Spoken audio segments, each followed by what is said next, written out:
माँ भवानी दुर्गा अपना भयानक रूप धारण करके महिषासुर आदि दैत्यों का मर्दन करती है। प्रभु है उस रूप में, दूसरा नहीं है। उनकी सामर्थ्य कितनी है?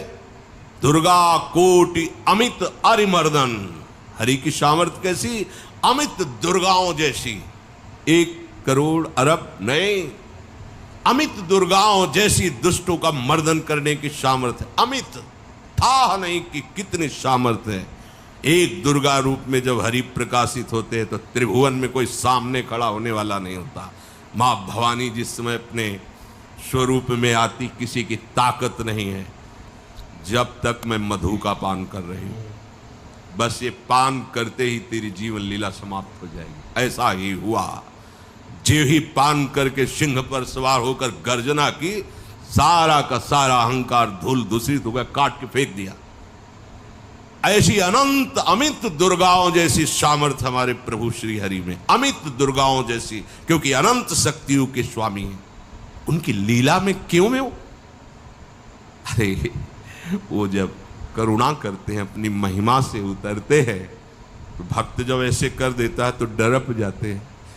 माधवदास बाबा ने कहा नहीं चलना तुम्हें ब्रज में, हम तुम्हारी कहां तक सेवा देखेंगे, तुम्हें बाल भोग राजभोग। बाबा जी हैं, कभी मिला कभी यहीं रहो। कोई बाबा आपके बिना नहीं रह सकते। दोबारा बोल नहीं पाए जगन्नाथ। ये सुन करके हृदय बलिहार होता है। ओ ऐसे सामर्थ्यशाली प्रभु अपने भक्त के प्रेम प्रणय पर भी कितना डरते हैं। ये भक्त नाच पड़ता है। ये कुतर्क की, संशय की वृत्ति यहां प्रवेश नहीं करती। दुर्गा कोटि अमित अरिमर्दन। अमित गिनती नहीं, ऐसी अनंत दुर्गाओं जैसी शक्ति हमारे प्रभु में विराजमान है। शक्र कोटि सत सरिष विलासा। आहा, अरबों इंद्र जैसा विलास प्रभु में। अरबों, एक इंद्र त्रिभुवनपति है, अरबों इंद्र के समान प्रभु का ऐश्वर्य है। और नव शत कोटि अमित अवकाशा, जिस एक आकाश के लिए गरुड़ जी से कह रहे हैं कि मच्छर से लेके आप तक उड़ते हो पार पाए, बोले ऐसे अरबों आकाश के समान अवकाश है प्रभु में।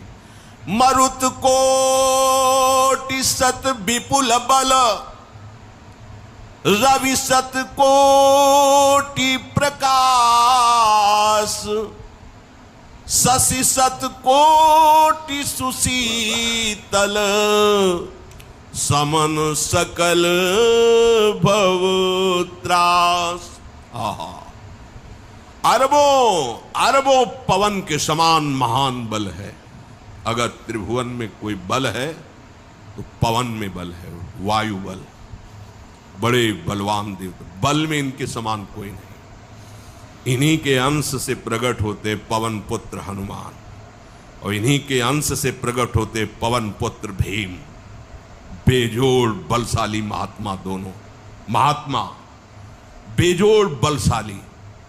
जेगिर चरण दे हनुमंता, चले उसोगा पाताल तुरंता। जिमि अमोघ रघुपति कर बाना, ये ही भांति चले हनु। किलकार दे तो राक्षसियों के गर्भ गिर जाते थे। ऐसे महान बली हनुमान जी। और भीम का क्या कहना? जब ये देव पुष्प उड़ करके आया और द्रौपदी जी को दिया गया, तो द्रौपदी जी ने कहा इसका जोड़ होना चाहिए इस पुष्प का। सबसे कहा पर किसी ने नहीं सुना। भीम ने कहा कहीं भी मिलेगा मैं इससे लाए। ऋषियों ने समझाया कि आगे मत बढ़ो, ये यक्षों की भूमि है, युद्ध हो जाएगा और तुम्हें तैयारी करनी है हस्तिनापुर के लिए, और तुम इधर। वो सब दिव्य हैं, पवन पुत्र हैं। किसकी मां ने अपने वेग को बढ़ाया तो महाभारत में पढ़ के देख लो, इनके चलने के वेग से वृक्ष उखड़ उखड़ कर गिर रहे थे। ऐसे जब चल रहे थे तो चलने के वेग से वृक्ष उखड़ जाते थे भीम के। हनुमान जी ने सोचा किसी के समझाए तो समझेंगे नहीं, तो आगे पवन पुत्र ही बैठ गए।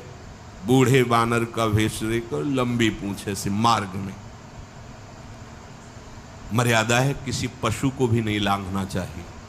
विवेकवान उपासक ऐसा नहीं कि कोई सो रहा है पशु भी आप उसे लांघ जाए, ऐसा नहीं। जो विवेक है, जो मर्यादा है, वैसे किसी सोते हुए को लांघना नहीं चाहिए।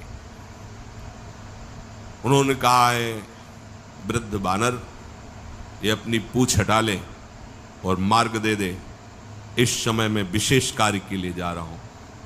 तो उनका जब कह ही दिया है वृद्ध, तो आप समझ ही रहे होगे कि वृद्ध में क्या ताकत होती।